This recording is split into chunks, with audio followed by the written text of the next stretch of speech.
Muy buenos días. Les doy la bienvenida a esta entrevista titulada La neurociencia en educación, una mirada pedagógica hacia la escuela actual. Hoy conversaremos con la docente, la magíster Nicole Palacios, quien compartirá su experiencia sobre cómo las bases biológicas de los procesos cognitivos y afectivos influyen en la práctica educativa. Gracias por acompañarnos hoy, magíster. Es un gusto tenerla aquí. Gracias, encantada de participar. Muy bien, vamos a dar inicio a esta entrevista. Magíster, ¿qué conocimientos posee sobre la neurociencia y cómo considera que estos aportan a la comprensión del aprendizaje en sus estudiantes? He profundizado en cómo los procesos neuronales sustentan la memoria, la atención y la emoción. Son elementos esenciales para el aprendizaje. Las neurociencias nos permiten comprender que enseñar no es solamente transmitir un conocimiento, sino generar ambientes y experiencias que estimulen el cerebro. Saber cómo funciona el cerebro nos ayuda a planificar clases más coherentes para que los niños aprendan de manera significativa. Sin duda, comprender el funcionamiento cerebral redefine nuestra manera de enseñar. ¿Y de qué manera usted incluye en la planificación de sus clases aspectos relacionados con la atención, la memoria o las emociones de los estudiantes? Planifico atendiendo a los diferentes ritmos atencionales de los estudiantes, alternando momentos de alta demanda cognitiva con pausas activas. Además, utilizo estrategias que estimulen la memoria a largo plazo, como la evocación y el repaso espaciado. Y por supuesto, incorporo ambientes emocionales positivos para que los niños desarrollen la predisposición hacia el aprendizaje. La planificación con base neurocientífica demuestra que enseñar también es cuidar el equilibrio emocional. Me parece increíble. ¿Y cómo aplica en su práctica docente los principios de la neurociencia o de la psicología cognitiva para mejorar la enseñanza docente? En mis clases diseño actividades que activen diferentes canales sensoriales, ambientes graduales que promuevan ambientes emocionalmente seguros. Aplico principios como la plasticidad cerebral, la retroalimentación y positiva para potenciar la atención, la curiosidad y la consolidación de aprendizajes significativos. Qué valioso es escuchar cómo la teoría se traduce a la práctica. Docente, ¿qué importancia le otorga usted a los procesos cognitivos y afectivos en el aprendizaje escolar? Bien, los procesos cognitivos y afectivos son el eje del aprendizaje. No se puede comprender ni construir conocimientos sin emociones. Las emociones activan los sistemas atencionales y motivacionales de los niños. Por eso, una clase que no conecta emocionalmente es difícil que deje huellas en la memoria de los niños. ¡Wow! ¡Qué valioso enfoque, magíster! Coincido plenamente en que el aprendizaje más profundo es aquel que logra conectar emocionalmente. ¿Y usted cómo asegura que en su planificación se refleje el desarrollo de habilidades cognitivas y afectivas? Mis planificaciones incluyo siempre indicadores que evalúen tanto el avance intelectual como la autorregulación emocional de los niños. Cada sesión tiene momentos diseñados para la reflexión, la empatía y el fortalecimiento de pensamiento crítico. Qué importante es esa mirada integral del docente. La evaluación emocional es un aspecto que muchas veces dejamos de lado, pero me emociona mucho saber que usted lo pone en práctica.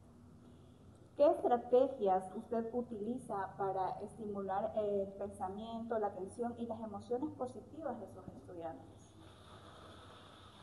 Combino metodologías activas como el aprendizaje basado en proyectos, debates reflexivos y rutinas de pensamiento. Además, cuido mucho el ambiente emocional de los niños. Incorporo música, movimiento y reconocimiento del esfuerzo individual de cada uno de ellos. Excelente. Esas estrategias reflejan que hay un equilibrio, siempre hay un equilibrio entre el desarrollo cognitivo y el emocional. ¿Y qué conocimiento usted tiene sobre la teoría de las inteligencias múltiples y cómo las atienden en el contexto educativo? Bien, la teoría de Harvard-Gardner siempre la aplico y la considero como una propuesta que dignifica la diversidad humana. Siempre recuerda que el talento no solo se mide con pruebas estandarizadas, sino en múltiples formas de comprender y expresarse en el mundo. Totalmente de acuerdo. Esta teoría nos invita a mirar al estudiante desde sus fortalezas, no desde sus carencias. Pero ¿cómo hace usted para incorporar en su planificación estrategias que correspondan a las diferentes inteligencias de los estudiantes? Bien, en cada unidad intento siempre integrar experiencias visuales, auditivas y kinestésicas. También planifico proyectos interdisciplinarios donde el arte, la ciencia y el lenguaje se entrelacen entre sí y se desarrollen de manera significativa en los estudiantes.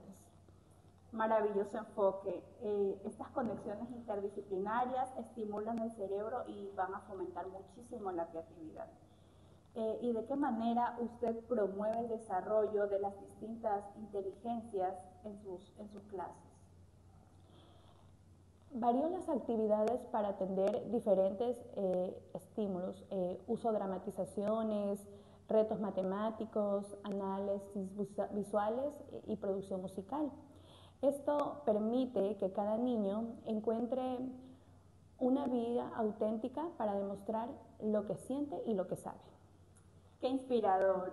La inclusión real nace justamente en toda esta diversidad metodológica que usted aplica.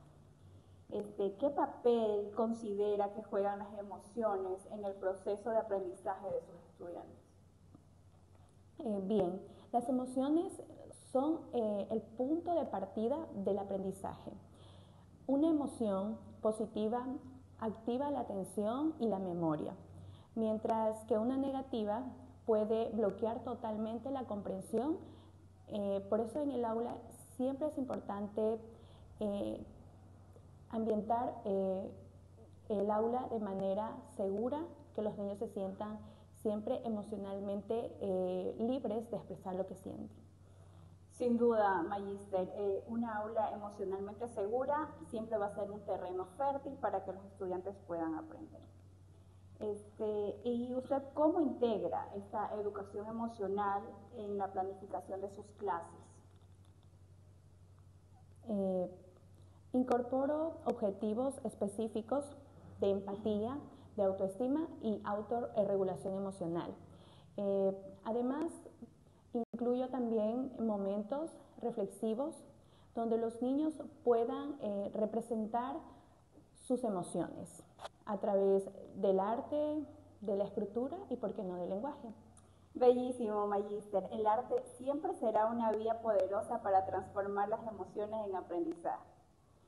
¿Y qué estrategias usted utiliza para reconocer y atender las emociones de sus estudiantes en el aula? Practico siempre la escucha activa y promuevo espacios de expresión libre. Uso dinámicas de relajación y respiración. Realizo conversaciones breves con los niños para ayudar a que ellos puedan identificar cada una de las emociones que sienten y saber cómo gestionar frente a distintas situaciones.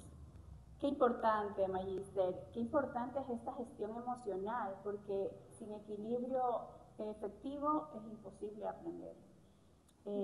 ¿Qué tanto considera que las neurociencias pueden transformar su práctica docente?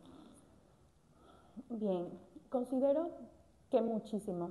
Las neurociencias nos permite a todos los docentes diseñar desde la comprensión del cerebro y no desde la intuición.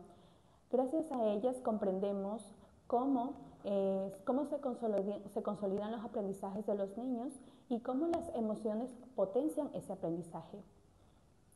Qué poderosa reflexión. Enseñar desde la ciencia del cerebro es sin duda un acto.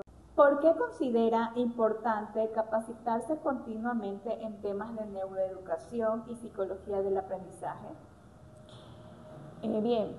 Porque la educación evoluciona al ritmo de la ciencia. Capacitarse en neuroeducación nos permite responder a las diferentes necesidades reales de los estudiantes del siglo XXI, formando así mentes críticas, sensibles y reflexivas.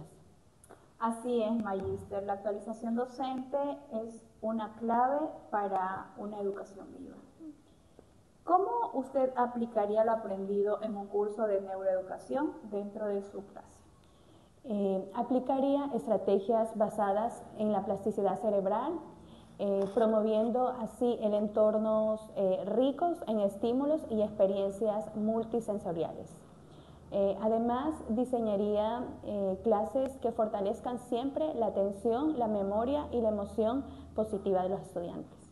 Maravilloso. Esa visión práctica demuestra que la neuroeducación puede transformar totalmente la rutina escolar en una experiencia de vida.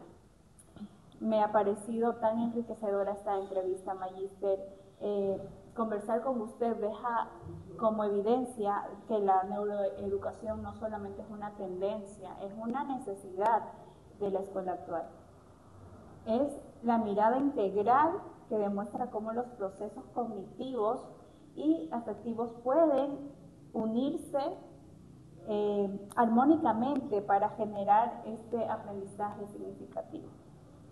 Esta conversación me ha reafirmado que comprender el cerebro, las emociones, es comprender el arte de educar. Nicole, muchísimas gracias por haber compartido de tu tiempo y de tu experiencia. Gracias por acompañarnos en esta entrevista. Gracias, Javi. Para mí ha sido un placer poder compartir con ustedes. Nos vemos pronto.